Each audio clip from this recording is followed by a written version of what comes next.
So in elementary school, I used to struggle with my grades. In about fourth to fifth grade, I really struggled the most. I was making Fs, and this was due to recently moving in with my dad. And the whole new aspect really just took a toll in school for me. And so we had to hire things like tutors. I would have to stay after class to make up better grades. And over time, my grades began to rise, which is not the only thing that was on the rise. Which brings me to today's topic. Is homelessness on the rise in major U.S. cities? And the answer to this is yes. And this can be broken up into a past, a present, and a future sector.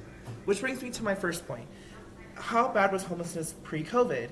Well, one study has showed that over 500,000 people went homeless on a single night in 2020.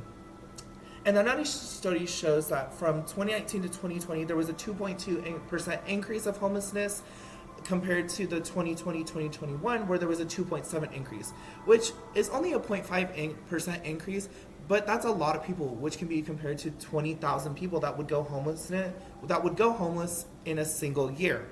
But homelessness was a big problem, especially those located in major states. What were the major states that were being affected by homelessness? States like Hawaii, New York, and California. Those are states with major population, and so having more people in your state means you have a greater homelessness rate compared to those with less population, such as Mississippi, Indiana, and Kansas. But politicians should not be shocked by this due to the increasing supply and demand factors that were happening in the 2018-2021 range. But even though people started to take notice of this homelessness and there was legislation being passed, which one of them was the Homelessness Reduction Act of 2017, which was passed on April 3rd, 2018, which basically put housing authorities had to intervene earlier when it came to kicking people out of their houses for apartments and rent and things like that. And there was also another one called Ending Homelessness Act of 2019, which gave a budget of $13 billion to mandatory emergency relief funding for over a 5-year span to help get people back on their feet from being homeless. But that was all happening pre-COVID. What is happening now? How bad has COVID-19 affected the homelessness population? COVID-19 has posed unique threats to health, to our relations with other countries, but there's things that are happening in our country, like homelessness. No one seems to really have taken mind to how many people have died in the homelessness community due to COVID-19. One attempt said that there was 373 deaths, but that is simply inaccurate in a whole span. There's just too many people who are on the streets to be able to accurately measure how many of them died due to COVID-19. But what is currently being done to help the homelessness? Well, there is one section called Housing First in New York City, which is being replicated nationwide. It is an approach to involving moving long-term street homeless people who are having health-related issues into housing to take care of their health needs and hopefully get them back on their feet and not be homeless anymore.